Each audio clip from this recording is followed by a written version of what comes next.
দেখো বন্ধুরা, আজকে চলে এসেছি আমি সন্ধ্যাবেলা ওই যে মুড়ি মুড়ি চানাচুর আর বাদাম নিয়ে।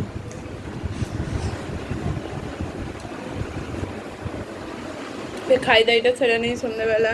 অনেকদিন পর আজকে একটা ডিউটি পড়েছে। ডিউটিটা কি হলো জানো? ছেলেকে পড়তে দিতে যাওয়া। ছোটোবেলা থেকে প্রথম থেকেই দিয়ে আসা নিয়ে আসা করতাম, স্কুল পড়া। লকডাউনে বন্ধ হয়ে গেল। লকডাউনের পর একটু দিয়ে আসা নিয়ে আসা করতাম, তখন ও যেত একটা সাইকেল চালিয়ে, আমি যেতাম একটা সাইকেল চালিয়ে। তাও বেশ কিছুদিন গেলাম, তারপরে একা একা ছাড়ার চেষ্টা করলাম, একা একা ছেড়েও দিলাম, চলে যাচ্ছিল। আজকে নতুন পড়তে গেল এক জায়গায়, অনেকটা দূর বাড়ি থেকে, আবার ওই দিকটা আমরা যাতায়াতও করি না কোনো দিন, তাই না আজকে আবার দিয়েও এলাম। আর বাবা আছে, নিয়ে আসবে, অনেকটা রাতেই আসবে। 7টা থেকে পড়া, দিয়ে এসছি, ছাড়বে 9টার পর। হ্যাঁ, নিয়ে আসবে, ওর বাবা আছে, যাবে।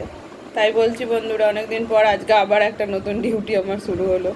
এবার ওখানে পড়তে গেলে বাবা বিকালবেলা থাকবে না, সে আমাকে দিতে যেতেই হবে। কি আর করবো বলো, চলতে হবে এটা নিয়ে। সেটা অতটা চালাক চতুর নয়, আর একা যাচ্ছে, যেতেও পারবে না।